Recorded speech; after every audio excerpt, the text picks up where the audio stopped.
Bueno, buenas tardes.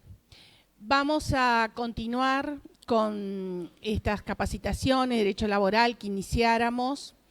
Hoy vamos a finalizar con los modos anormales de extinción del contrato de trabajo a cargo de la doctora María Victoria Costa, juez de primera instancia de la ciudad de Santa Fe.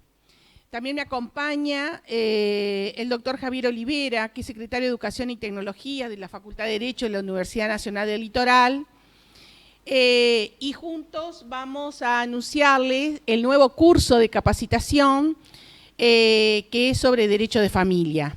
Este curso va a ser dado los días viernes, arranca el 8 de septiembre, son 5 viernes y culmina el 13 de octubre. La primera clase va a estar a cargo del doctor Jauregui. Bueno, y él va a comenzar dando los principios generales del derecho de familia. Luego se van a ir incorporando otros profesores también de la Universidad Nacional y abarcando los distintos temas de familia. Quiero, bueno, agradecer a la Universidad Nacional del Litoral, en la persona del doctor Olivera, todo lo realizado hasta aquí, con el compromiso de continuar, ¿no? Con este curso en Derecho de Familia que próximamente se iniciará. También quiero agradecer a la doctora Costa por su presencia y bueno, esperemos escucharla y prestarle la atención debida respecto de este tema que es un tema más que importante. Le voy a dar la palabra al doctor Olivera por si quiere decirnos algo con respecto a lo que ya hemos estado hablando. Buenas tardes, muchas gracias. Simplemente, bueno, agradecer al colegio por la predisposición y la demanda permanente de cursos y actividades de formación para nuestros graduados de la facultad, porque la nuestra es una facultad que siente esta región como propia, porque estamos insertos y porque somos, bueno, una de las facultades que aporta a la formación de los entrerrianos, por más que no estemos físicamente, hemos estado en otro momento en la universidad, pero después al ir desmembrándose, ya no tenemos presencia física, pero por supuesto la relación es permanente. Y bueno, la presidenta del colegio anunció un curso que estamos muy orgullosos de poder llevar adelante y contar seguramente con la presencia de todos ustedes. Y desde la facultad queremos agradecerle a la profesora Acosta que nos ha acompañado aquí con mucha predisposición para continuar con estos cursos que la facultad está comprometida y que es también nuestra casa esta, y la facultad es la casa de ustedes. Así que bueno, vamos a escucharla con mucha atención y por supuesto queda abierta a continuación de eso la posibilidad de hacer preguntas y algún debate si surge, ¿no? Bueno, todavía no me decido si sentada o parada. Así que para empezar, bueno, gracias por las palabras de los colegas por la presentación, gracias a Nacho por recibirnos, es un amigo de toda la vida. Gracias a ustedes por haber venido acá a escuchar esta charla, que espero poder realmente aportarles algo para el ejercicio de la profesión. En principio es un desafío siempre hablar para colegas, porque no estamos hablando o estamos tratando de no hacer una clase de grado, es decir, damos por descontado que no tengo que explicarle determinadas cuestiones del derecho del trabajo porque ustedes las saben igual que yo. Entonces, bueno, espero realmente que termine el encuentro con algún aporte. Se me ocurría cuando me pidieron que dé algún tema, se me ocurría buscar alguna de las cuestiones que nosotros habitualmente tenemos en el juzgado, de las cuales se dan debates y no se terminan de encontrar soluciones. Es decir, a nosotros nos pasa que cada caso que aparece es un caso diferente y casi que ni siquiera lo encontramos en los libros. Es muy difícil a veces, cuando uno estudia el expediente completo, realmente tener la fórmula para resolverlo como si fuera una ecuación matemática. Es decir, cada caso tiene su mundo y uno trata de ponerse en el lugar del otro y sobre todo ponerse en el lugar tanto de la persona que trabaja, que ha estado, digamos, vendiendo su fuerza de trabajo y vendiendo su salud, vendiendo su tiempo para poder tener un sustento para sí y a veces también para su familia, como de la persona que da trabajo, o de las empresas o de los establecimientos, que en el contexto de este país ya todos sabemos que no es para nada fácil. Y no es para nada fácil para nadie, lo cual no quiere decir que uno se olvide de los principios generales del derecho del trabajo, es decir, que, digo, bueno, como es difícil para la empresa, entonces nos olvidamos y desprotegemos absolutamente, de ninguna manera. Es decir, para empezar a abordar este tema y el tema que elegí, me parece que podemos volver y después de haber dado toda una vuelta del siglo completo del derecho del trabajo, desde la creación de la OIT en 1919 hasta casi 100 años después, pasando los 100 años, terminamos volviendo a los mismos principios que declaraba la OIT cuando nos decía que el trabajo no es una mercancía y que la justicia social o la paz social está basada en buenas condiciones de trabajo. En nuestra población, en nuestro país tenemos una población económicamente activa de alrededor de 15 millones de personas, de las cuales trabajan en relación de dependencia casi la mitad, en relación de dependencia en el ámbito privado, perdón, casi la mitad. Y estamos hablando de toda esa gran población que no está en condiciones por lo menos de tener o una profesión liberal o de tener un emprendimiento propio. Entonces, la paz social está asentada también sobre la posibilidad de que todas las personas tengan acceso a los bienes mínimos indispensables para una vida digna. Entonces hemos dado vuelta durante 100 años buscando modernizar el derecho y terminamos volviendo a tener en cuenta que las personas no son una mercancía, es decir, las personas son seres humanos y no son solamente un número contable para una empresa, y que hay que buscar formas de que esas personas se sientan comprometidas con la empresa, es decir, hay que buscar formas de que el trabajo no implique el sometimiento o la falta de dignidad, sino que sea también una forma de realización de las personas. De la misma manera que nosotros nos realizamos en nuestra profesión y tenemos la bendición de hacer lo que nos gusta, sería realmente beneficioso socialmente que todas las personas hicieran lo que les gusta, y a veces necesitan hacerlo vendiendo su fuerza de trabajo. Pero entonces, si se lo hace, que por lo menos se venda al precio que vale. Y el precio que vale una persona es muy difícil de establecer. Entonces, creo que volver a analizar todo esto y volver a plantearnos todo esto para analizar el trabajo y resolver en los casos concretos teniendo en cuenta todas las miradas, es decir, no solamente o la mirada de una de las partes o de la otra, sino tratar de pensar en el bien común.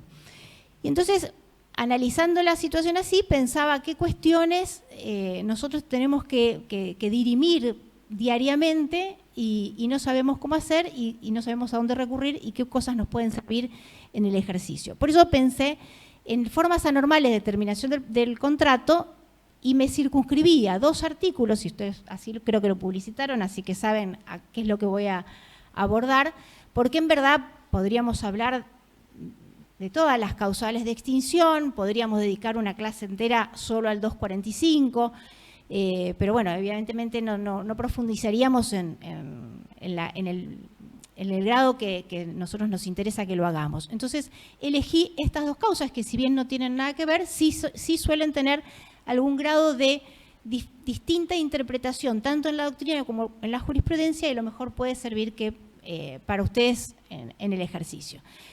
Entonces voy a empezar por el orden de la ley, que es empezar por el artículo 247 de la Ley de Contrato de Trabajo, que todos saben que refiere a los a la extinción o a los despidos por fuerza mayor o falta o disminución de trabajo. Bueno, ahora si me paro un segundo, después vuelvo a ver si...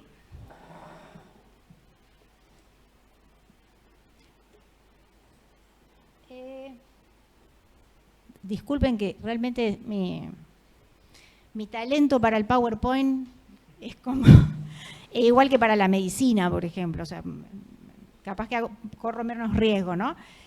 Ustedes saben que la situación de falta o disminución de trabajo y fuerza mayor está consagrado en el artículo 247 de la Ley de Contrato de Trabajo, y también se menciona esta situación que yo diría de crisis cuando hablamos de suspensiones por fuerza mayor o falta o disminución de trabajo. ¿A qué nos estamos refiriendo cuando hablamos de eso? Para entender el concepto, quizás para cualquiera podría ser, bueno, una cuestión de crisis, sería bueno, a mi entender, recurrir un poco a los antecedentes normativos. Ustedes recuerdan que nuestra materia nace, yo me voy a ir al siglo pasado, pero nace quizás en 1905 con una reglamentación del descanso dominical, en 1915 con la 9688 de accidentes de trabajo, y recién se consagran algunos derechos para las personas que trabajan en relación de dependencia en 1934, cuando la ley 11729 modifica los artículos 150, 157 más o menos del Código de Comercio, y ahí establece algunas instituciones que después se empiezan a recoger en los estatutos especiales y terminan consagrándose en la Ley de Contrato de Trabajo. Y la verdad que en esos pocos artículos el Código de Comercio nos da unas cuantas herramientas para la relación laboral, para la vida de la relación laboral. Sin embargo, como ustedes saben, en primer lugar, todo lo que era materia laboral no estaba en manos del Congreso de la Nación, porque no había sido modificado en ese momento el 67, inciso 11, que ahora se llama 75, inciso 22, ¿verdad? No era materia del Congreso de la Nación la sanción del Código del Trabajo, entonces solo en el comercio se aplicaba estos pocos artículos. ¿Qué dice la 11729 respecto de nuestra temática? Nada. En realidad, nada. Solamente en el artículo que le destina al preaviso, dice que cuando se va a extinguir el contrato por alguna de las causas autorizadas, se deberá preavisar, salvo caso de fuerza mayor. ¿Qué quiere decir esto? Que en la 11729 hay una indemnización por despido incausado, que en ese momento era medio mes de sueldo por año de servicio, tomando el promedio salarial de los últimos 5 años, quizás en el 34 no era tan grave como si lo tomáramos ahora, ¿no? El promedio salarial, pero bueno, toma el promedio salarial, medio mes de sueldo, esa es la indemnización entera, la que nosotros hoy conocemos por media indemnización. Y solamente con el despido incausado. Y reconoce la existencia de la fuerza mayor, pero obviamente remite a su concepto del Código Civil. ¿Qué pasa con la extinción por razones de fuerza mayor? No tiene indemnización. Es decir, vamos al Código Civil y el Código Civil no le da a la parte que incumple en el contrato por razones de fuerza mayor, no tiene que pagar daños y perjuicios. En el Código estamos hablando del Código de Vélez. Entonces, aparece en nuestra materia después, más adelante, en el decreto 33.302 del 45, que es un decreto que mucho más extenso, que de alguna manera universaliza los derechos del Código de Comercio para el resto de las personas que trabajan en relación de dependencia, la posibilidad de despedir por falta o disminución de trabajo. Es decir, recién ahí en el 45 aparece la posibilidad de extinguir el vínculo por falta o disminución de trabajo. Entonces, hasta el 33.302 del 45, seguíamos teniendo el despido incausado de la 11729 con una indemnización íntegra, que en realidad es la mitad para nosotros, el despido por fuerza mayor, que no tiene indemnización, y el despido por falta o disminución de trabajo, que para época en que es sancionado y la jurisprudencia en la que se va desarrollando es una novedad absoluta, porque es extraño a los acuerdos contractuales del derecho civil que una causa justificante como la que se prevé en la norma civil pueda permitir que exista alguna indemnización. Es decir, cuando una de las partes del contrato por causas sobrevinientes no puede cumplir, el Código Civil lo justifica, lo autoriza, y sin embargo aparece esta novedad. Esto genera algún tipo de controversias jurisprudenciales sobre la interpretación del artículo 67 del 33.302, hasta que llega un plenario, que es el plenario Génesis, algo así, yo lo tenía anotado y me olvidé el papel, el plenario Génesis, pero se consigue en internet como si nada, en el plenario Génesis, que dice que el empleador está autorizado a despedir por falta o disminución de trabajo o fuerza mayor no imputable al giro del negocio debidamente justificado. Esto empieza a ser, de alguna manera, una delimitación de cómo se va a ir autorizando la utilización de este motivo de extinción. La causa justificada, no imputable al empleador y debidamente justificado. Esto es muy extraño porque empieza a aparecer la necesidad de que el empresario, frente al juez, le dé explicaciones de por qué llegó a la situación de falta o disminución de trabajo. Entonces, estamos hablando de la década del 40, donde la lógica de interpretación del derecho del trabajo es totalmente distinta a la nuestra. Lo cual para mí no quiere decir que no tengamos que repensarlo. Es decir, que no tengamos que repensarlo en el sentido de que ¿cuál explicación nos puede dar el empresario a las personas que ejercemos la magistratura que nos sirva para convencernos de que tenía causas económicas o de fuerza mayor no imputables, probadas fehacientemente y que le justificaban la causa? Digo esto porque es muy probable que si a mí me quieran explicar algo, puedo entender, pero no demasiado. Es decir, aparte, cuando estamos hablando de empresas, estamos hablando desde una empresa de servicios de limpieza, un comercio o una industria, una multinacional, una cerealera. Y después voy a terminar leyéndoles un comentario de Beali sobre este plenario que me parece de alguna manera importante volver a rescatar. Entonces, hasta el 45 aparece la falta de disminución de trabajo.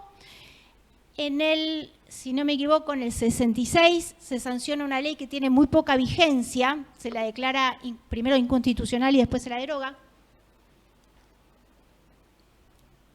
que vuelve a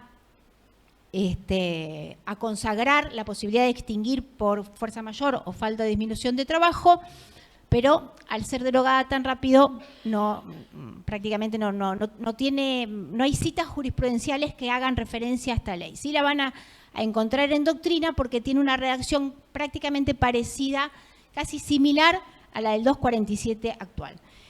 Finalmente, la 20744, en su texto original tenía ciertos requisitos,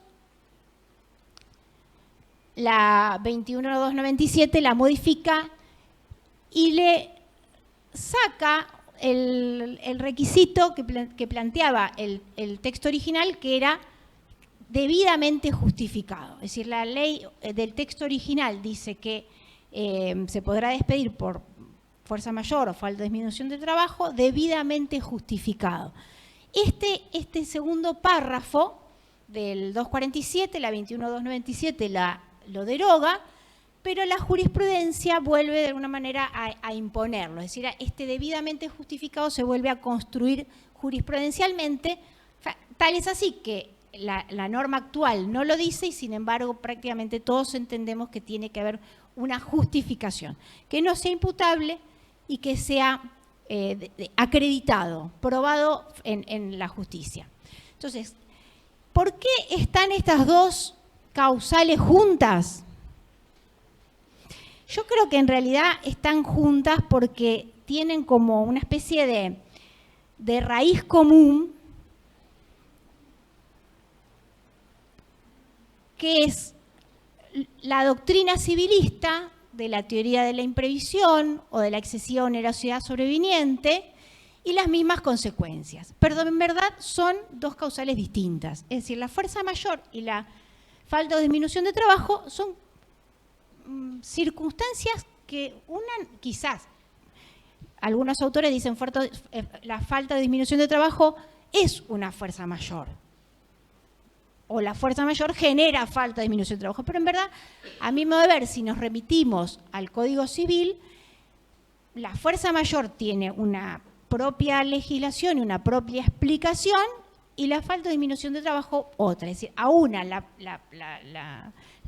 calificaría en una columna, que es la de fuerza mayor, y la otra quizás en la excesiva onerosidad sobreviniente o en la imprevisibilidad, pero son motivos diferentes. Yo elegí para trasladarle a ustedes un concepto que me gustó, que lo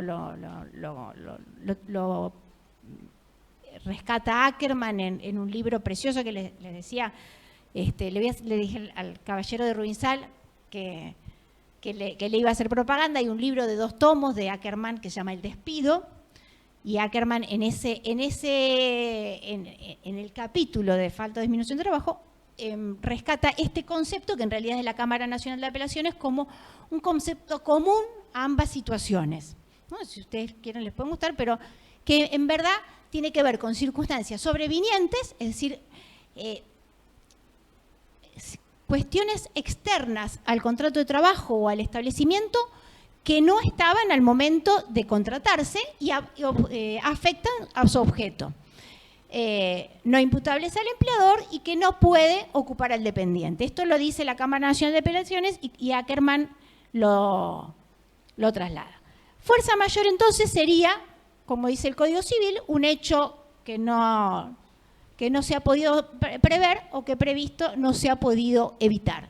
Es decir, es casi lo más sencillo de comprender, es lo que hemos visto en derecho civil. La fuerza mayor aplicada al derecho del trabajo es igual que la del derecho civil. Algunos autores habrán dicho, hay algún concepto propio, ¿no? En verdad, no hay ningún ejemplo de fuerza mayor que no sea igual al del Código Civil.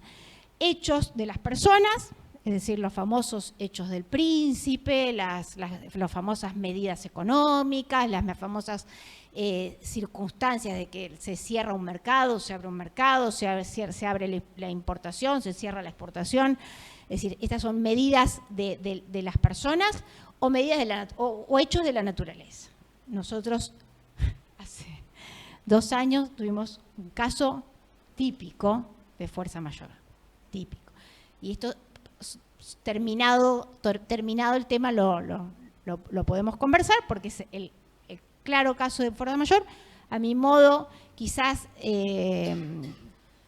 que se podría haber resuelto a través de las suspensiones por fuerza mayor, no necesariamente con el despido, pero hubo, todos sabemos, la cantidad de cierres de establecimiento, que es otra causal de extinción también sobre la cual vamos a volver. Pero la fuerza mayor, en general, son hechos de la naturaleza.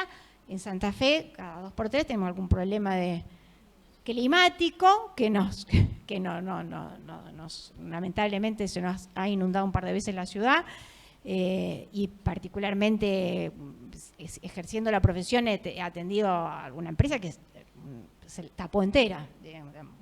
Hay empresas que estaban en determinados barrios que quedaron totalmente tapadas. Es un caso claro de fuerza mayor. Hace imposible la continuidad del vínculo. A diferencia del caso de las suspensiones, acá no va a poder seguir, no se va a poder pensar en que esto es provisorio, sino que definitivamente va a necesitar extinguir el vínculo. Es decir, porque si fuera provisorio las consecuencias de la fuerza mayor, entramos en el 221, entramos en las suspensiones, ¿no? Entonces, acá estamos hablando de la extinción. La fuerza mayor puede ser una inundación respecto de la ciudadanía, pero puede ser un incendio en la fábrica. Es decir, quiero decir, no necesariamente tiene que ser una fuerza mayor extendida socialmente o hacia toda la población. Es decir, nosotros acá no tenemos terremotos, digamos, que si hay un terremoto afecta a toda la ciudad. Nosotros no somos zona de terremotos, somos de inundaciones. Pero también puede haber una fuerza mayor que afecte nada más que a una empresa. Distinta es la situación cuando empezamos a hablar del otro caso, del caso de la falta o disminución de trabajo, que es la que genera un poquito más de debate, porque posiblemente sea la que está más ligada a las cuestiones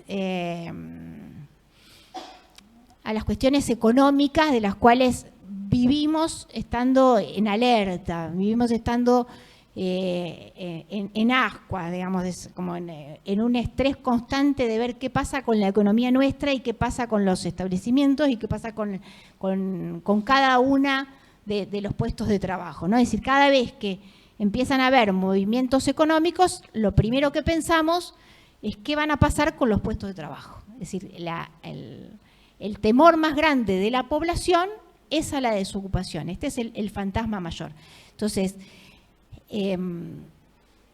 generalmente, digamos, es evidente que la falta o disminución de trabajo está ligada a cuestiones económicas. Es decir, la fuerza mayor también causa cuestiones económicas, pero la falta o disminución de trabajo está ligada a cuestiones económicas. Entonces, ¿a qué cuestiones económicas nos autorizan a nosotros a entrar dentro de esta tipología de extinción? ¿Cuándo podemos echar mano a esta tipología? Les traje acá también un concepto de Ackerman, igual el Power se los dejo si les interesa, pero fundamentalmente nos permiten entrar dentro del 247 alguna circunstancia extraordinaria que provoca la disminución o la paralización de la actividad productiva. Esta sí es una causa quizás ligada a la excesiva onerosidad sobreviniente del Código Civil. La doctrina en general entiende que la excesiva onerosidad sobreviniente tiene algunas características que no son exactamente iguales a las del derecho laboral.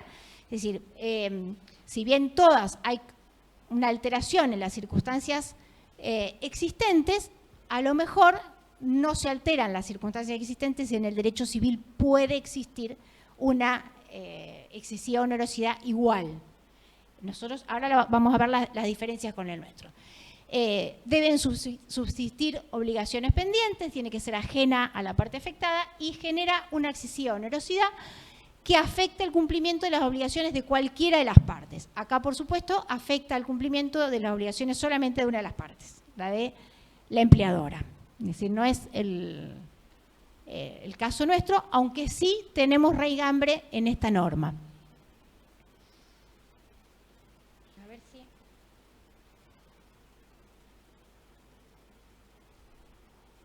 A ver...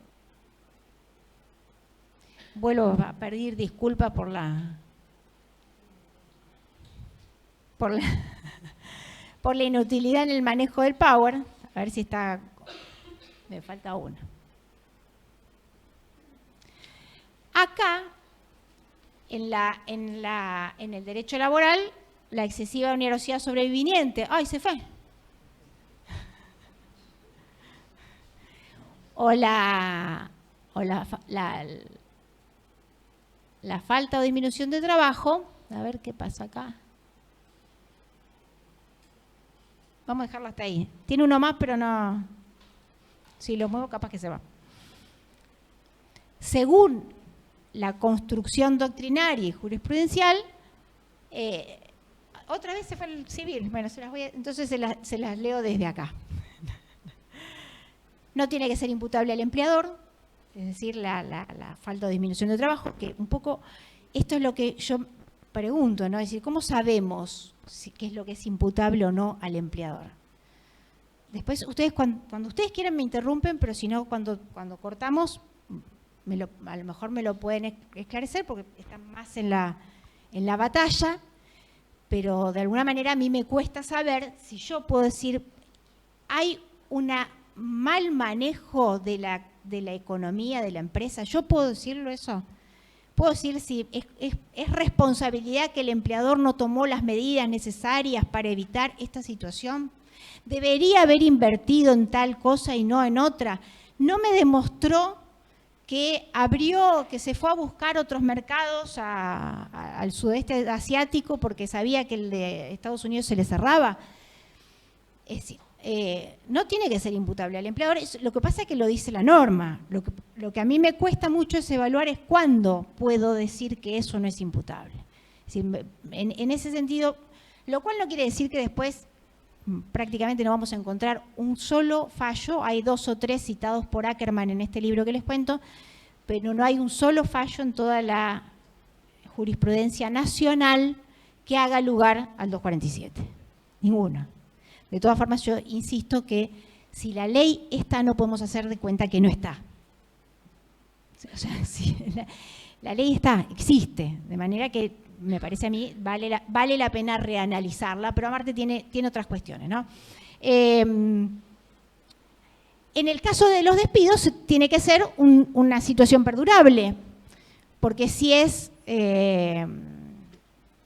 temporaria, como dijimos, hay que echar mano a las suspensiones, pero no a la extinción. Debe ser actual al momento de extinguir el vínculo. Y fundamentalmente esto es lo que se critica también, a ver si aparece, no aparece lo que yo quiero decirle. Bueno, tiene que ser, no puede ser atribuible a los riesgos de la empresa. Quizás esto sí podemos decir, este último punto que no logro mostrárselo a ustedes, que refiere a que no sea atribuible a los riesgos de la empresa, sí podríamos atrevernos a hacer un análisis. ¿Qué quiero decir? Sí podemos saber que en la Argentina vivimos en crisis. Entonces, vivimos en crisis, vivimos en riesgo, vivimos en periodos de expansión, en periodos de detraimiento, de contracción de la economía, y sabemos que las empresas a veces sobreviven, a veces no, pero hay muchas empresas que tienen muchos años. Ayer tenía una empresa en una audiencia de conciliación que terminó arreglando, que en estos meses ha tenido 5, 10, 15 juicios. Entonces me dice el abogado, no, lo que pasa es que estamos mal. Bueno, no importa, porque ustedes van a estar bien, porque desde que yo era chiquita esa empresa existe. De verdad, yo la conozco desde que soy chiquita, una empresa de la carne, que hace embutidos y que yo. Quizás ahora está mal, no sé por qué, porque desconozco la normativa de competencia, de exportación, de importación, los cupos. La verdad que lo desconozco. En este momento le está yendo mal. Debe ser que le está yendo mal porque este año hemos tenido un montón de audiencias de conciliación y había muchísimos años en que nunca estábamos. Pero van a pasarlo. Esa empresa seguro que lo pasa. Habrá otras que no. Entonces, no puede en este caso echar mano a eso, porque sabemos que quizás ahora no sabe cuánto poner la mortadela, pero la va a seguir vendiendo. Es decir, de hecho, seguro que va a ser quizás la que más se venda. Vieron que cuando no hay plata compramos mortadela. Pero de alguna manera ese empresario va a destinar los recursos para otro lado y posiblemente a eso le vaya. Entonces, esta crisis de esta empresa, que obedece a esta situación actual, es transitoria y esa es ajena. Entonces, no se puede invocar esta situación. En este momento esa situación no. Quizás hay otras situaciones que sí se pueden invocar, como las que justificarían, que tendríamos que ver, pero a mi modo de ver, la fuerza mayor, la pandemia, todas estas cosas sí lo justifican. ¿Y en qué difieren, en todo caso, la fuerza mayor de la falta de disminución de trabajo? Fundamentalmente, el hecho productor de la fuerza mayor es un hecho ajeno, imprevisible, ¿no? Y prácticamente inevitable, bueno, lo dice el código. Es decir, la fuerza mayor aparece Santa Fe se inundó de un día para el otro. El terremoto no avisa, bueno, en realidad sí avisa, pero no nos enteramos nosotros, pero aparece. Mientras que las situaciones de falta o disminución de trabajo tienen que ver con cuestiones internas de la empresa que generalmente se van dibujando, van apareciendo, uno las va vislumbrando, la empresa lo sabe, los trabajadores también, y entonces tiene que ver más con una cuestión interna, una cuestión de mercado, es decir, estoy pensando, o sea, se deja de fumar y se pasa a consumir, entonces ya los cigarrillos se venden menos y uno sabe que se va a ir vendiendo menos, y ustedes saben que las tabacaleras en Estados Unidos hace 20 años que fueron vendiendo las plantaciones de tabaco y empezando a dedicarse a otro tipo de cosas, porque sabía que la gente iba a dejar de fumar. Ya hoy prácticamente no se fuma, entonces la falta o disminución de trabajo se puede más o menos ir dibujando en la empresa y tiene raíces en su interior, a diferencia de la fuerza mayor. En el caso de los contratos, cuando aparece la fuerza mayor no se puede trabajar. Si se inundó, ni siquiera se puede entrar a la empresa. Si se desmoronó, no hay dónde trabajar. En el caso de la falta de disminución de trabajo, hay una autorización para no cumplir con una parte del contrato. O si se quiere, hay un despido autorizado. El despido en verdad siempre está autorizado, lo que pasa es que no está elegido como una forma de extinción del contrato, ¿no? No vamos a entrar si es un ilícito contractual o no lo es, o si es una sanción o no lo es, pero el despido está autorizado. No está alentado por el legislador. En este caso sería como una especie de incumplimiento permitido, con alguna reparación. Indemnización, no sé. Si ustedes leen los distintos autores, para algunos es una compensación por el servicio, una indemnización reducida, una gratificación. Hay muchas calificaciones para esta indemnización. A mí me parece que es una indemnización reducida, sin ninguna duda, distinta de la que vamos a ver después, ¿no? Pero no, es una indemnización, porque no es una forma de extinguir el contrato alentada. En verdad, lo que se trata es que el empleador ponga toda su capacidad a los efectos de que los contratos no se extingan, de que la actividad continúe. La fuerza mayor no puede ser nunca imputable al empleador, mientras que vamos a analizar la imputabilidad de la falta de disminución de trabajo, o vamos a analizar cómo fue el comportamiento de ese empresario. En la fuerza mayor no necesitamos evaluar esta situación, ¿no? O sea, ¿qué hizo el empresario? La fuerza mayor llegó, en cambio en el falta de disminución de trabajo sí la vamos a evaluar. Y de la misma manera la ajenidad de los riesgos, ¿no? En unos son ajenos y en otros tienen que ver con la propia.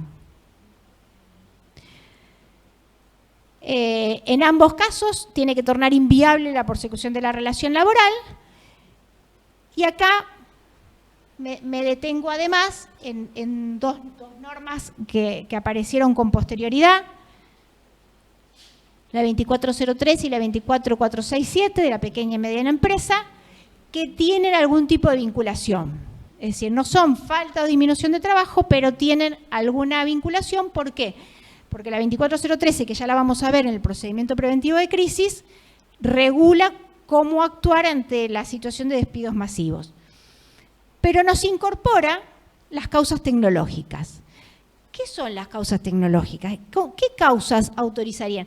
Le aclaro que nuevamente no encontré jurisprudencia para decirle que estaba justificado el despido de un cajero del Banco Santander porque lo habían puesto un cajero automático. Es decir, eso sería una causa tecnológica, es decir, hacemos todo con nueva tecnología y no necesitamos a las personas. Es decir, reemplazamos a todas el personal de limpieza del hotel por robots que van a limpiar. ¿Esa es una causa tecnológica autorizada para extinguir el contrato? La 24013 parecería que dice que sí. Ahora, si lo van a leer a Rodríguez Mancini dice que no. ¿Qué dice Rodríguez Mancini? Dice que la causa tecnológica generó una falta o disminución de trabajo porque el empleador no invirtió en tecnología con anterioridad y entonces ahora tiene que dejar de lado los puestos de trabajo. Volvemos un poco a meternos en las decisiones de la empresa que se hacen muy difíciles de evaluar, por lo menos desde el lugar de los operadores jurídicos, porque es muy difícil decir, bueno, tenías que haber invertido antes en robot. Yo diría que, si me lo preguntan a mí, le diría que no compren ninguno y que le dejen a la gente trabajar. O sea, no es que esté en contra de la tecnología, pero en verdad sí estoy a favor de que la gente tenga trabajo. Entonces, con las causas tecnológicas hay que ver si la tecnología implica la pérdida del puesto de trabajo o si la tecnología implica la disminución de los puestos de trabajo o implica una crisis. Es decir, bueno, todas las empresas se tecnificaron y todas las empresas están produciendo mejor porque compraron mejor maquinaria y yo ahora tengo que despedir gente porque no tengo la tecnología suficiente. Esta es una interpretación. La otra interpretación es reemplazo a la gente por la tecnología. En cualquier caso, vuelvo a decirles que no conozco precedentes jurisprudenciales que hayan autorizado este tipo de despido, y más por un puesto de trabajo. Lo cual no quiere decir que en verdad no sería también alentable que las empresas crezcan en tecnología y que nosotros crezcamos en ciencia, en tecnología, en educación, en industria, en tecnificación. Es decir, no quiere decir que volvamos a la caza y a la pesca. Justamente, creo que hay que tener industrias competitivas. Lo que hay que tratar es de tener más industrias para que nadie se quede sin trabajo, ¿no? Es de eso, pero bueno. Entonces, después, la 24467 también aparece con esta nueva tipología de extinción, que es las causas organizativas y de mercado, y que también se discute un poco qué quiere decir esto, quién organiza, qué quiere decir, que estamos organizando que vamos a cerrar un sector de la empresa y entonces ese sector lo cerramos y despedimos a todos. Es una cuestión organizativa. O no nos conviene más producir tal cosa, entonces la cerramos, producimos la otra. Supuestamente la ley esto lo autoriza. Vuelvo a decirle que por ahí es muy difícil meterse a evaluar la legalidad de la decisión, de saber si efectivamente está bien tomada esa decisión y si corresponde o no. En cualquier caso, igual, después vamos a tener que ver cómo implementamos estos despidos.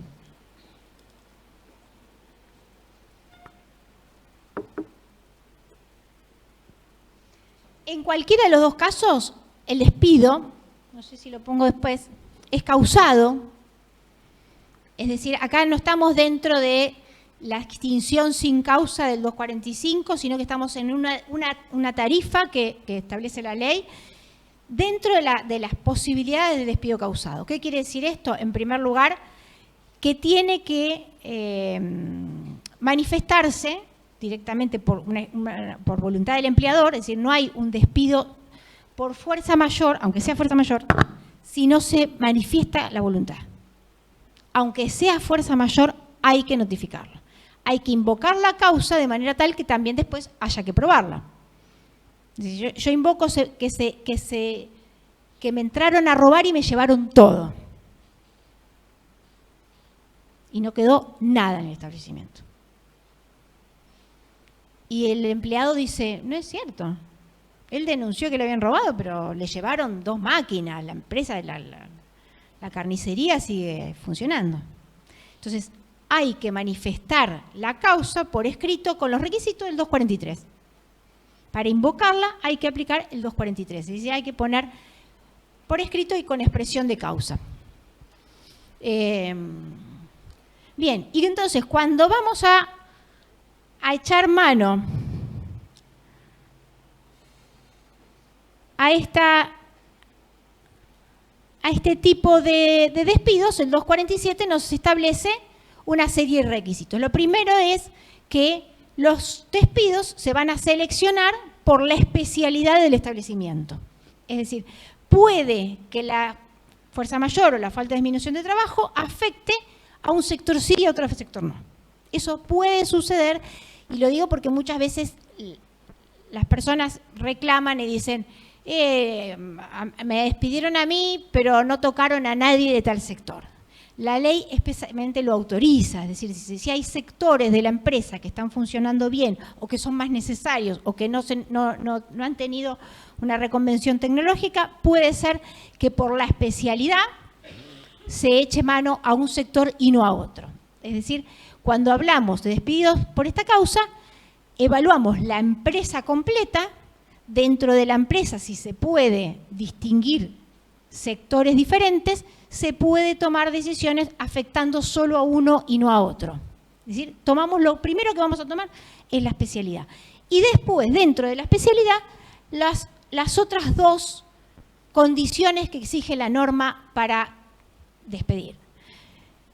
La antigüedad, es decir, tratar de preservar los contratos de trabajo de las personas que tienen mayor antigüedad, porque hay una presunción de que los contratos más nuevos refieren quizás a gente más nueva o a gente más joven, y es la que tiene menos, a lo mejor menos cargas o menos problemas o menos dificultades para conseguir trabajo que alguien que tiene que pelear en el mercado después de cierta etapa de la vida, ¿no? Entonces, se asocia con eso, pero bueno, quizás no es lo que sucede, pero la ley habla de la antigüedad. Cuando tienen cargas de familia, analizamos el semestre. ¿Qué semestre? ¿A qué se refiere la ley? Algunos autores dicen el semestre de 1 de enero al 30 de junio, 1 de julio al 31 de diciembre. Esto es un sector de la doctrina. Hay otro sector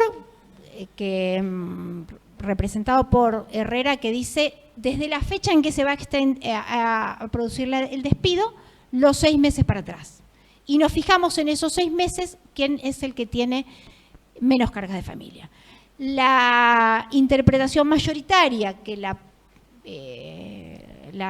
desarrolla Justo López y que la toma la mayoría de los autores es comparando los semestres de los propios trabajadores. Es decir, no la fecha del despido ni la fecha calendario, sino trabajador frente a trabajador, más o menos el semestre de la antigüedad de ellos. ¿No? Es decir, ¿por qué? Para evitar también que si a lo mejor alguien entró el 15 de junio, tiene más antigüedad que el que entró el 15 de agosto y sin embargo tiene más carga de familia. ¿No? Entonces, de esta manera, comparando los dos en el mismo semestre, elegimos a quien tiene menos carga de familia. ¿No? ¿Qué son las cargas de familia? Es decir, ¿quién puede invocar las cargas de familia? Me pasó en un caso que una trabajadora decía, yo me echaron porque me fui a vivir con una mujer. Y en realidad me están discriminando, y invocaron, y la empleadora dice, mira, yo ni sabía con quién te fuiste a vivir, no me lo dijiste, no tengo ningún problema. O sea, ¿qué son las cargas de familia? Es decir, aparte hay que denunciarlas. Técnicamente la ley nos exige que los empleadores tengan el legajo actualizado de manera permanente y que cada vez que haya algún cambio que tenga que ver con las cargas de familia, con el domicilio, con cuestiones que hacen a las obligaciones contractuales, vayan siendo informadas. Cuestión que no suele suceder. Es decir, no siempre en las empresas se tiene todo actualizado. Entonces, lo más importante es que la empleadora sepa qué carga de familia tiene cada uno. E incluso hay que ver entonces si esa carga de familia se refiere, por ejemplo, a la familia que está pensada para el sistema previsional, la familia que está pensada para el sistema de obras sociales, la familia que está pensada en el derecho sucesorio. Es decir, ¿qué cargas de familia? Es decir, ¿cuál familia elegimos? ¿Hasta dónde extendemos la carga de familia?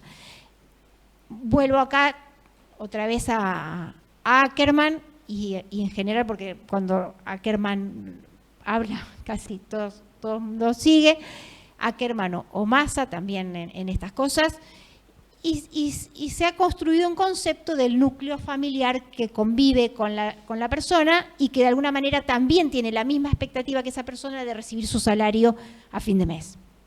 Es decir, cuando alguien convive, por más que a lo mejor no sea el salario principal, sabemos que con mi salario pagamos la escuela, pagamos todo y con el tuyo hacemos un plazo fijo, no sé, compramos ladrillos, hacemos el ahorro, o con el tuyo es el alquiler y el mío. Todos este grupo familiar, que a veces puede ser cónyuges o no, convivientes o no, padres, si estamos dependiendo de la llegada de ese sueldo, pasaríamos un poco a hacer esa carga.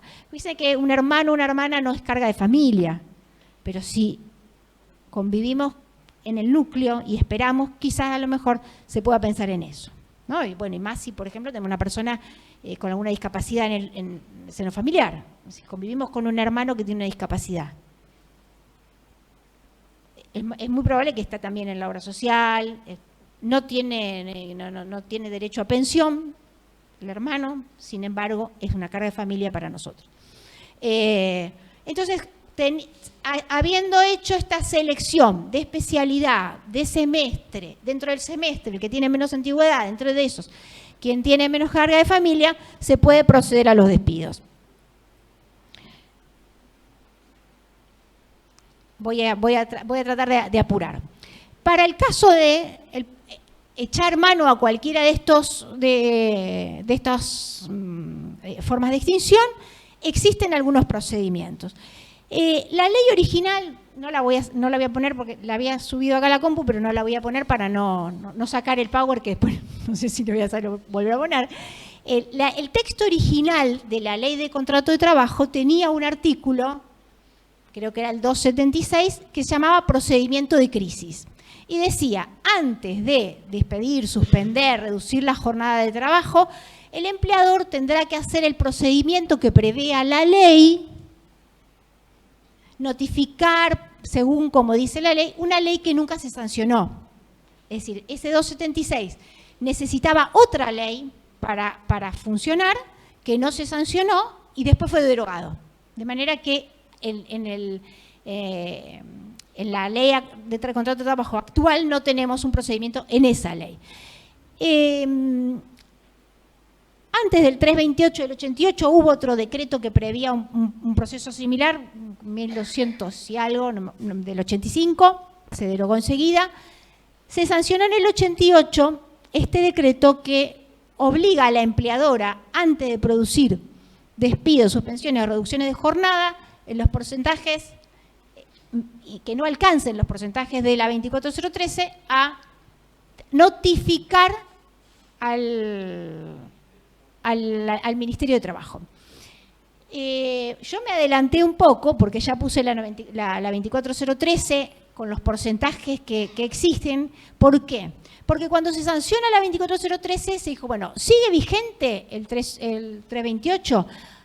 Casi la mayoría entendió que con la 24013 la situación de despidos colectivos quedaba abarcada por esta ley y el 328 había sido derogado.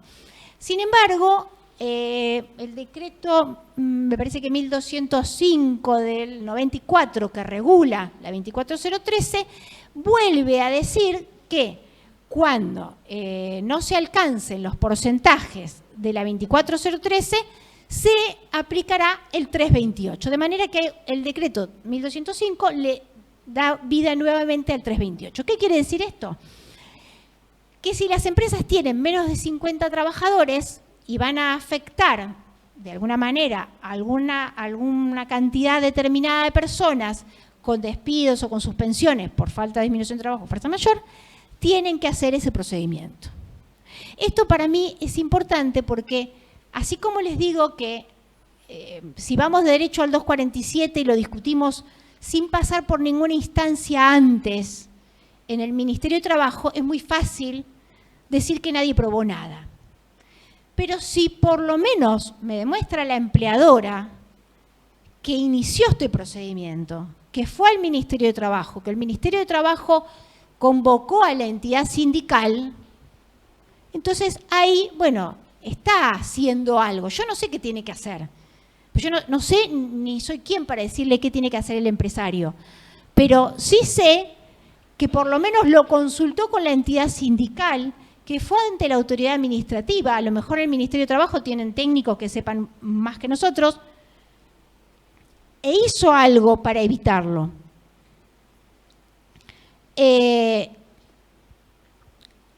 El procedimiento dice que con 10 días de anticipación a echar mano a cualquiera de estas 3 medidas, se tiene que comunicar al Ministerio y hacer una especie de escritito. A lo mejor alguna gente ya lo conoce y ya lo ha hecho, pero si no, yo digo, es casi como una demanda, no es un escritito cualquiera, no es una pavada, ¿no? Es una demanda y hasta le diría, no me atrevo, pero quizás no me atrevo porque no lo he hecho, una demanda de quiebra. Es decir, un contradictorio que normalmente es la entidad gremial, sí. el Ministerio de Trabajo mismo que siempre Te va y se va a favor de que no se pero bueno, pero la empresa por lo menos lo está haciendo, está buscando formas de no llegar. El procedimiento se cierra. Las causas que justifican la medida, las causas de por qué, por si es transitorio o definitivo, qué hizo el empleador y todos los datos de las personas afectadas. Esto es el 328.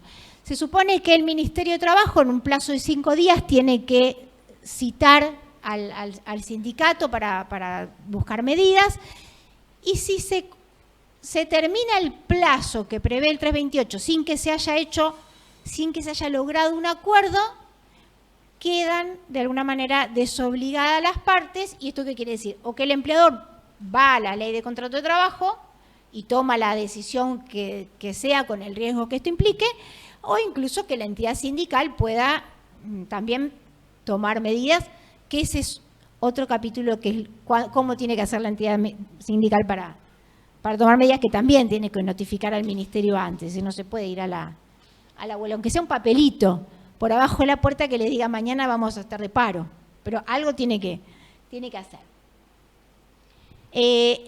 La 2403 es un poco más complejo, es decir, tiene un procedimiento más detallado, porque aparte estamos hablando de empresas de hasta 400 trabajadores, entre 400 y 1000, más de 1000 trabajadores, que afecten un 15%, 10 o 5% de las personas. Y también acá quizás no es el escrito del 328, pero sí es un escrito importante, porque aparte las consecuencias de este procedimiento preventivo de crisis es que puede llegar a sancionarse un convenio de crisis. Es decir, pueden aparecer acá como consecuencia que se haga un convenio de crisis por el cual la empresa esté de alguna manera autorizada, por ejemplo, a reducir la jornada de trabajo, a suspender a la mitad de la planta, a despedir a 10 y quedarse con los 10 más antiguos. Hay un convenio de crisis con consecuencias muy graves. Por eso, en este procedimiento, en este escrito, la situación es mucho más compleja, porque yo aparte entiendo que tiene implicancias sociales más fuertes, porque estamos hablando de porcentajes de trabajadores más altos que en el 328. Yo creo que el 328 está incluso para una sola persona. Me parece a mí que aún cuando sea una sola persona la que se vaya a despedir por el 247, hay que hacer el 328. No lo hace nadie por una persona. Entonces después discutimos. Pero a mí me da la sensación de que la norma así lo indica. no quiero seguir con esto. Bueno, todo esto que está acá es la reglamentación de la 24013, la categoría que propone despedir y la oferta indemnizatoria. Presentación, se cita al gremio, se abre la negociación, si hay acuerdo se eleva para homologar o se rechaza. Si no hay acuerdo, se da por concluido y acá cada uno hace lo que más le parezca.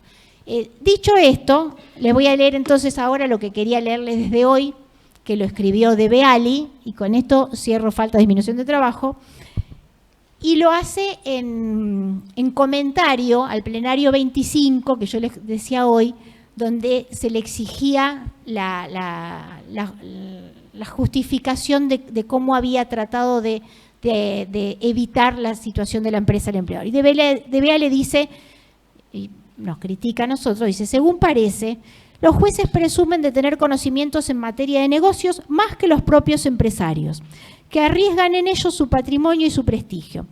De ser cierto esto, debería cada empresa, cuando se encuentre en dificultades, consultar a los jueces sobre la forma mejor de conducir sus negocios, y puede ser que estos sepan prever, con un espíritu profético que le falta a los empresarios, los resultados que darán las modificaciones que aconsejan en cuanto a los artículos que conviene producir, la maquinaria que procede comprar, los créditos que deben conseguirse para su adquisición, las modificaciones que procede introducir en los sistemas de producción y venta, régimen de costos y precios, a efectos de adaptar su actividad a las condiciones de mercado.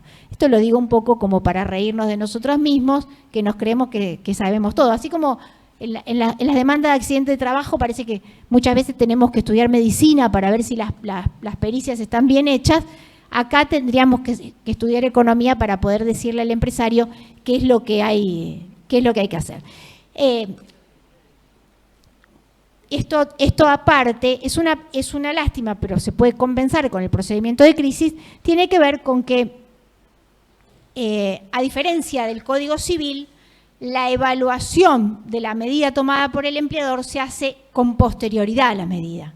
En el caso de la excesiva onerosidad sobreviniente o en la teoría de la imprevisión, en el Código Civil, una de las partes que necesita incumplir el contrato puede ir antes al juez a pedir la autorización. Nosotros eso lo hacemos, el control lo hacemos después.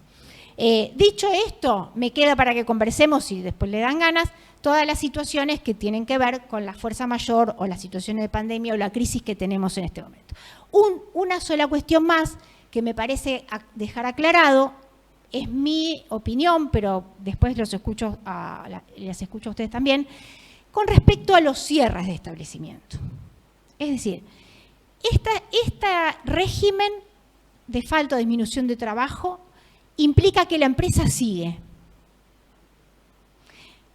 No implica que cierra. Es decir, lo que está tipificado en la ley de contrato de trabajo es cuando una empresa está en funciones, está con su giro empresario, pero necesita reducir el personal. Es distinta de la situación de la empresa que cierra. Es decir, la empresa que cierra no está consagrada como causal de extinción en la ley de contrato de trabajo. ¿Qué quiere decir esto?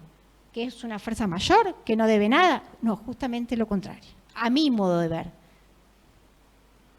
Por eso después los escucho. A mi modo de ver, quien cierra el establecimiento tiene que pagar la indemnización completa, el 245. Es decir, cerrar el establecimiento es pagar la indemnización completa. Decidir que se cierra es pagar la indemnización completa. Y si el empresario va a decir, cerramos por causas económicas, va a decir eso. Bueno, pero si cerraste el establecimiento, hay que pagar todo. Para mí no es una causal que está prevista y tipificada y autorizada. Y las causales en la ley de contrato de trabajo son las que están ahí, son taxativas. Y todas las que no están enumeradas, ¿no? En el del 247 en adelante, o si quieren desde el 241 en adelante, entran dentro del paquete del 245. Lo dejo para que ustedes para que lo charlemos después si tienen otra opinión, aparte me interesa.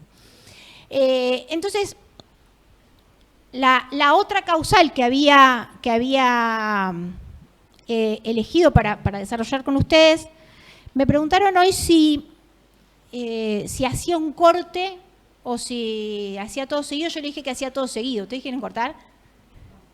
¿No? hacemos seguido. La otra causal es la del 248, la muerte del trabajador.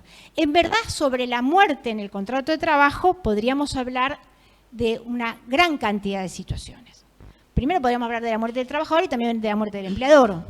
Podemos hablar de la muerte en la ley de contrato de trabajo, podemos hablar de la muerte en la ley de riesgo de trabajo. Podemos hablar de los derechos derivados de la muerte para con el trabajador o para con los herederos del trabajador o los derechos sucesorios.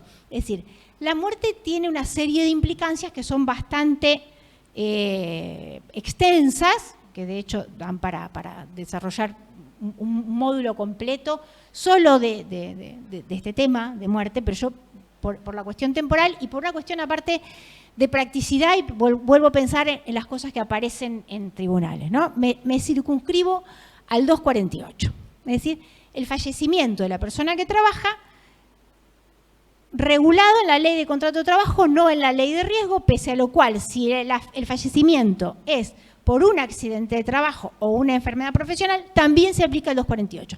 ¿Alguien tiene una postura diferente? No los voy a retar, ¿eh? No, Massa, por ejemplo, tiene una postura diferente.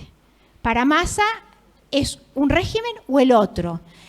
Creo que Massa es el único que tiene esa postura. Es decir, para todo el resto de la doctrina y la jurisprudencia entiende que los dos regímenes se conjugan y que son compatibles y que cuando se dan todas las prestaciones de uno no implican que no se tengan que dar las prestaciones del otro. Por ejemplo, la incapacidad total de la ley de riesgo de trabajo implica la aplicación del 212 último párrafo. La incapacidad parcial puede llegar a implicar la incapacidad del 212 tercer párrafo. Y en el caso de muerte de la ley de riesgo de trabajo también implica la indemnización del 248. Eso no es que, porque lo digo yo, vuelvo a decirle, el único que dice otra cosa es Massa. La gran mayoría, que se les diría que el 99% del resto de los autores, plantea la compatibilidad de los dos sistemas. Es decir, que frente al hecho del fallecimiento de una persona aparece el 248 siempre. ¿Qué quiere decir esto? Que las personas enumeradas en el artículo 38 de la 18037 tendrán derecho a una indemnización equivalente a la del 247. Bien, acá empieza el problema, pero lo voy a dejar planteado porque es el que más me interesa. No sé si... La indemnización es la del 247, no hay mayor inconveniente. Esta indemnización en cabeza de los derechohabientes es una indemnización iure propio y se puede reclamar y percibir con la sola acreditación del vínculo. Ya voy a volver sobre el tema de los beneficiarios, pero esto de la sola acreditación del vínculo viene dado por un famoso plenario Kaufmann del año 92, que analizando el 38 de la 18037, había una lista como de 20 beneficiarios, a los cuales además se les exigía que no tuviera que estar casados, separados, sin culpa de la viuda, del viudo, del divorciado, acreditando que convivía hace 10 años con el empleador, y si no, el nieto que demuestra que... Es decir, para llegar a cobrar, que aparte, en la década del 70, cuando se sanciona esta norma, no era lo mismo que tener los elementos de los datos defiliatorios de la gente como se tienen ahora, ¿no? Entonces, en el plenario Kaufmann dicen, bueno, no tiene que probar nada. Dice que viene y dice que el cónyuge le pagamos.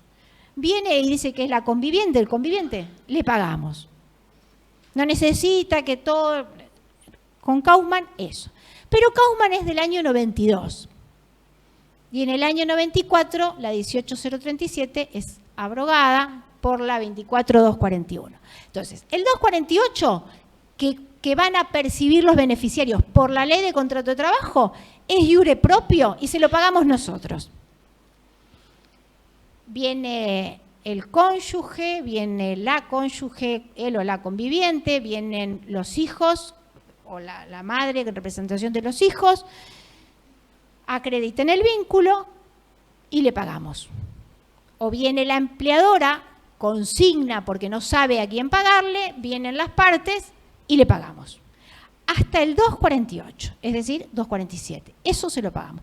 ¿Qué pasa con el resto de los rubros que derivan del contrato de trabajo? Es decir, salarios adeudados, saca adeudados, vacaciones no gozadas, algo que el trabajador estaba reclamando, es decir, algo que se le debía, una demanda que tenía y fallece en el transcurso del proceso y no cobra, son deudas de la sucesión, nos guste o no. Sé que hay otros y otras colegas que las pagan ahí. La verdad que a mí por una cuestión de simplicidad y de practicidad, y me dan ganas de pagársela ahí. Y cualquiera me diría, ahí, ¿cómo no se la vas a pagar? ¿Le vas a hacer abrir la sucesión? Es pobre. No, ¿qué sé yo si es pobre? No tiene nada que ver. Esto no es una cuestión de pobreza.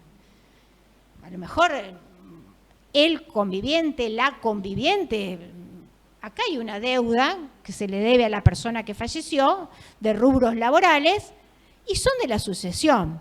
¿Qué quiere decir esto? Que son la garantía de los acreedores del causante. Por eso, me guste o no, tienen que ir a la sucesión. ¿Por qué? Y dice, bueno, le vas a hacer abrir la sucesión. Pero ¿y si la va a tener que abrir? No por las 2 chirolas que le deben de SAC y de vacaciones proporcionales. La va a tener que abrir porque a lo mejor hay un auto que vender. La va a tener que abrir porque si quieren los chicos tener la pensión, van a tener que abrirla. Entonces, argumentos subjetivos para mí no corresponden. Es decir, argumentos de compasión, de subjetividad, de practicidad. Decir, no, porque no, ¿cómo le voy a pedir que gaste? Y bueno, la sucesión, chicos, ustedes saben que hay que hacerla. Los rubros remuneratorios devengados a favor del trabajador que falleció van a la sucesión. Y si yo los mando a pagar en el proceso laboral, y después capaz que tengo que poner la plata yo. Si viene un acreedor del trabajador y me dice, ¿por qué le pagaste? Si este trabajador tenía una deuda con una crédito no sé cuánto y no lo tenía pago. Yo estaba esperando que le depositen el aguinaldo para que pague la cuota que debía de un crédito. ¿Está? Es decir, entonces, lo que comprendemos nosotros y lo que abordamos nosotros y lo que discutimos en el foro laboral es el 248, 247. Todo lo demás a la sucesión. ¿La podemos pagar en la sucesión? ¿La podemos pagar en el laboral si hay una sucesión? Yo nunca lo voy a pagar en el laboral. Falleció la persona y le digo, bueno, marche, vaya para allá, llévese el expediente y que el juez de la sucesión autorice ese pago a las personas, a los herederos declarados. Después, sí, colega. Hay un caso que sería de vacaciones, que ahí sí hay una norma específica. A ver.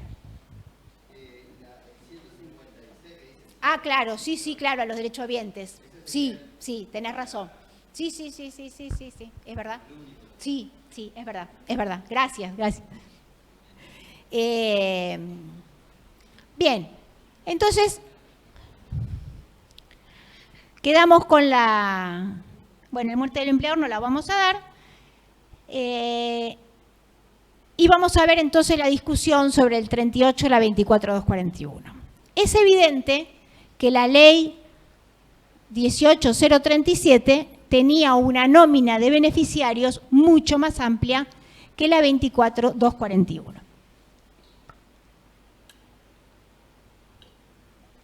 Yo no la quise transcribir, hice medio como que, así como las palabras clave de los derechohabientes, para que pueda entrar, pero más que nada para que se vea, para que contraste cuál era una de las normas y cuál es la otra. Entonces, ¿cuál aplicamos? Este es el kit de la cuestión y es el que estamos discutiendo hasta ayer. Todos los días estamos discutiendo cuál de estas normas aplicamos.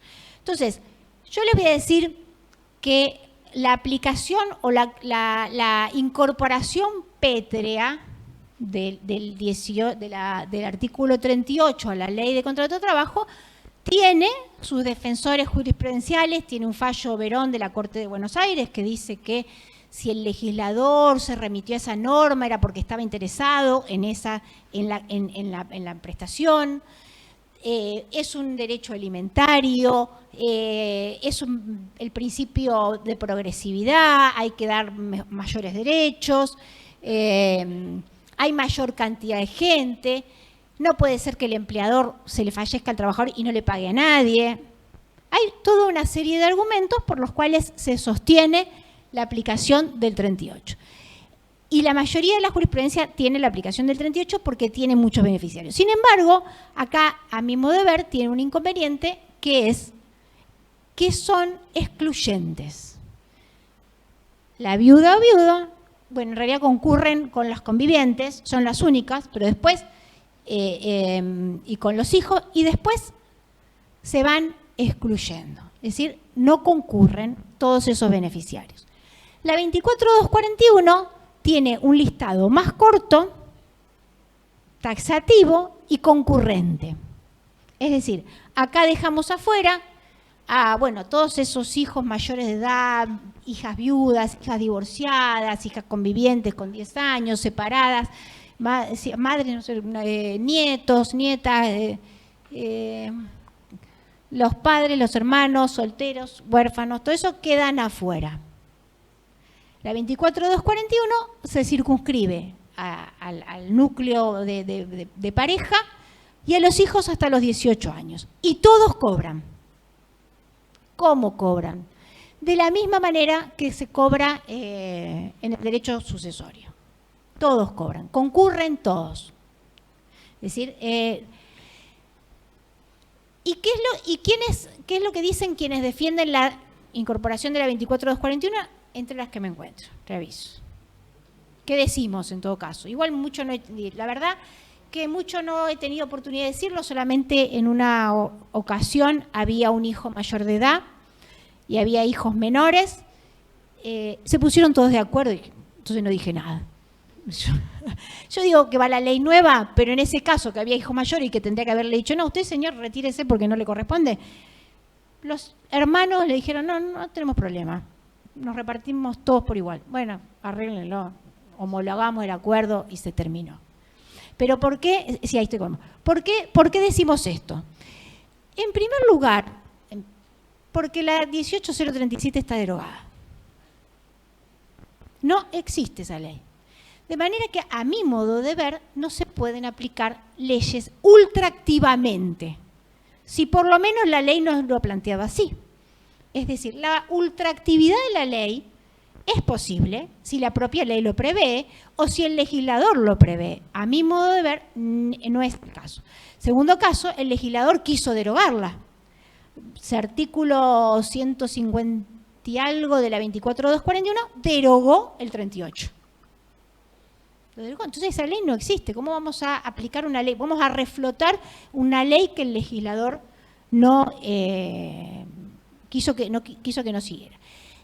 Y finalmente, y esto capaz que nadie se anima a decirlo así como lo voy a decir yo, pero somos pocos, me van a matar de a poco, no va a ser mucho.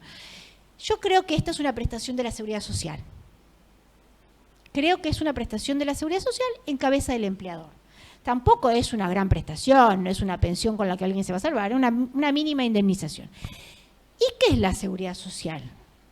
Es darle prestaciones a quien está en una situación de vulnerabilidad, de inferioridad, de desprotección.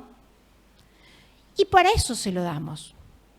Entonces, ampliar por ampliar, porque sí, y llega el hermano de Ushuaia y dice, pues se murió mi hermano y nuestro papá no estaban, vengo a cobrar el 2.47. Si vos no vivís de trabajar, pero el empleador se va a quedar con la plata. No. Yo no veo que sea así. Pero es que allá atrás primero y después vos y después vos. Dale. Vos me querías decir algo, perdón.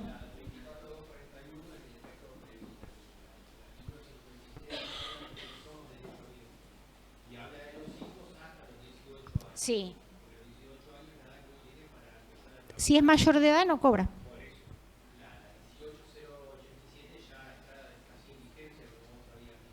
Para mí sí, para mí está derogada, está abrogada en realidad.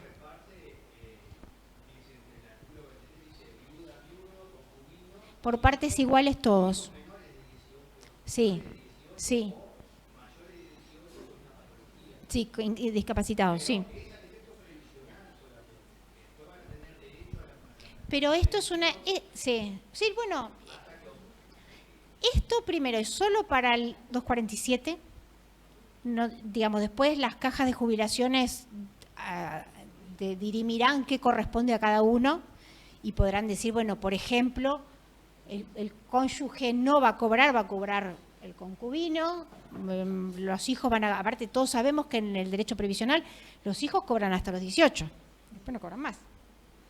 ¿Por qué? Porque es una prestación de la seguridad social, esta también, a mi modo de ver. No. Sí, sí. ¿Cómo? Por partes iguales.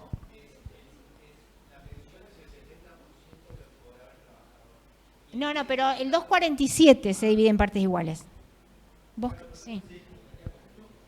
Yo tuve un caso de esto, pero de que la hija era mayor de edad, Sí. 18 años, y entiendo que hay una corriente doctrinaria donde se entiende que el reenvío que hace la ley es al sistema previsional, pero a la persona y no a la condición, es decir, que pueden heredar, sino que pueden ser beneficiarios aquellas personas, hijos, que sean mayores de edad, sin tener 18 Claro, años. claro. Yo particularmente entiendo de que la ley, al hacer un reenvío a una ley previsional, se tendría que aplicar los principios del sistema previsional y por ende lo que se está tratando de cubrir es el desamparo por muerte de aquellas personas que están al cuidado de la persona fallecida. Sí, sí.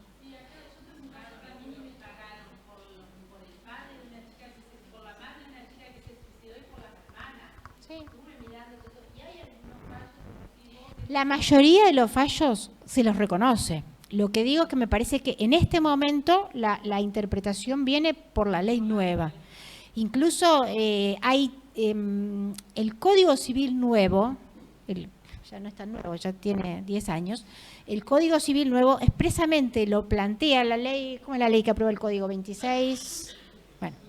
Bueno, la 26.994 dice todas las normas que remitan a una norma anterior se entenderán remitidas al Código actual. Y el Manual de Técnica Legislativa del Congreso de la Nación dice todas las normas que remitan a leyes derogadas se entenderán remitidas a leyes actuales. Código, no sé si se diría código, pero el Manual de Técnica Legislativa del Congreso de la Nación. Es por eso digo que en este momento está empezando a haber una corriente diferente a la que toda la vida entendió que era el 38. Incluso Machado, que es para mí más que Ankerman Machado, de mi titular de cátedra, Daniel tiene escrito en el año 2000 un artículo de la muerte en el contrato de trabajo y habla del 18.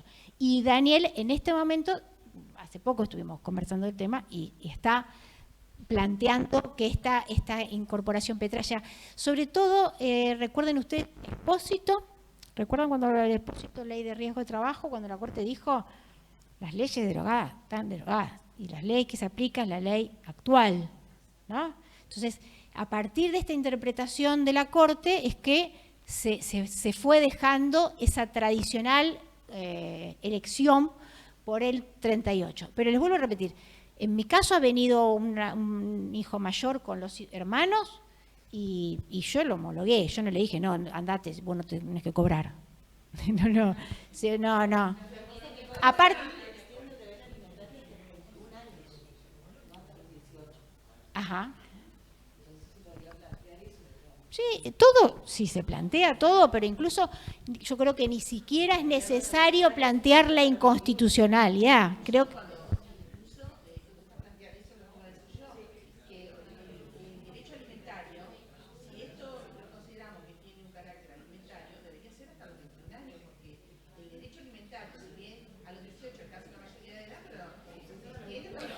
Bien, Hasta los 25. Bien, me parece muy apropiado lo que me están incorporando en la conversación y me parece muy interesante para plantearlo.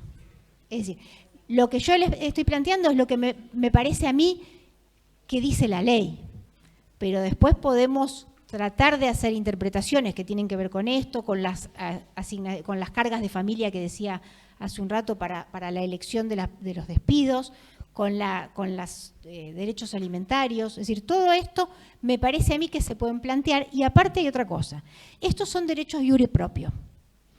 No son derechos derivados del contrato de trabajo. De manera que sí hay disponibilidad. Yo no diría que es irrenunciable para los hermanos. De hecho, también he tenido un caso de una madre que ha venido a renunciar a favor de los hijos. Y yo le dije, bueno, si la madre dice, ella dice, yo no quiero cobrar nada, que lo cobren mis hijos. Creo que no es un derecho irrenunciable, sino todo lo contrario, se puede disponer, porque iure propio no es derivado del contrato de trabajo, aunque sí está previsto en la ley de contrato de trabajo, entonces puede plantearse. Mientras haya acuerdo y sea más beneficioso, más aún todavía. Bien, esto era lo de muerte que quería plantearles. Si quieren puedo seguir con otra cosa, pero hasta acá era un poco la idea de traerle los temas que para mí eran interesantes de conversar. Seguimos debatiendo si quieren. Y si no, ¿es temprano? ¿No? Pasamos al break y seguimos charlando entonces. Bueno, muchas gracias.